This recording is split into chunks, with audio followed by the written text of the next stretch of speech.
Thank you, Mr. Speaker. I'd like to thank my friend from North Dakota, Mr. Armstrong, for letting me speak on this important issue.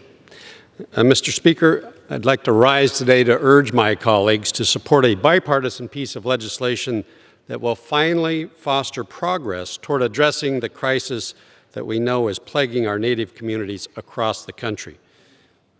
Despite unparalleled rates of violence, there is still no reliable way of knowing how many Indigenous women go missing each year, nor whose fate hangs in the balance of an unsolved murder case.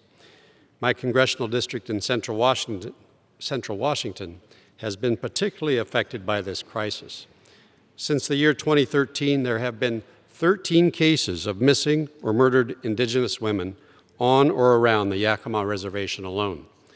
This number only accounts for the land surrounding one of the 29 federally recognized tribes in Washington state, let alone the hundreds of others across the country. And this information is only available due to the efforts and activism of local communities. Tribal and community leaders have held multiple marches and vigils and community forums to raise awareness and demand action. The diligent reporting of the Yakima Herald-Republic, our local newspaper, has highlighted the response and activism on the ground by creating an online hub to list open cases involving missing and murdered women and providing resources for the community to report such disappearances. And recently, the state of Washington passed laws in Olympia that have enhanced data collection and improved communication between tribal leaders, law enforcement, and various state agencies.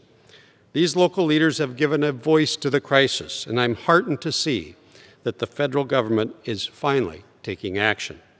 For too long, Indigenous women, Native communities have faced this crisis all alone and suffered in silence. The Trump administration has worked to bring this crisis to light, creating an interagency task force between the Departments of Justice and Interior called Operation Lady Justice. I was proud to welcome Assistant Secretary for Indian Affairs Tara Sweeney to Central Washington last December, where she highlighted the administration's effort to deliver justice to Native American communities.